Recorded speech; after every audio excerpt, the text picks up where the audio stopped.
পরকীয়ার জেরে গ্রাম জুড়ে ধন্যবাদ প্রেমিক প্রেমিকা বিদ্যুৎ খুঁটিতে বাধা, শেষে পুলিশের উদ্ধার অভিযান। ভিনরাজ্যে স্বামী পরিযায়ী শ্রমিক হিসেবে কাজ করেন, এদিকে স্ত্রী এক যুবকের সঙ্গে পরকীয়ার সম্পর্কে জড়িয়ে পড়েছিলেন বলে অভিযোগ। বধূর শ্বশুরবাড়ির লোকজন দুজনকে হাতে নাতে ধরে ফেলেন। রাতভর তাদের ঘরে আটকে রেখে সকালে বিদ্যুতের খুঁটির সঙ্গে বেঁধে রাখা হয়। চাঞ্চল্যকর ঘটনাটি ঘটেছে পূর্ব বর্ধমান জেলার আউশ গ্রামের ভেদিয়া গ্রামে। জানা গিয়েছে, ভেদিয়া বাগদিপাড়ার পাশে আদিবাসী সম্প্রদায়ের ওই বধূর স্বামী ভিন রাজ্যে কাজ করেন।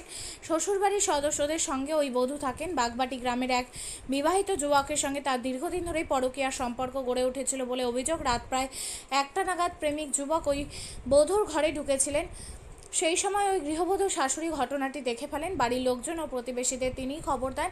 হাতে নাতে দুজনকে পাকড়াও করা হয় বলে অভিযোগ। পরকীয়ায় জড়ানো প্রেমিক প্রেমিকাকে রাতে ঘরের মধ্যে আটকে রাখা হয়।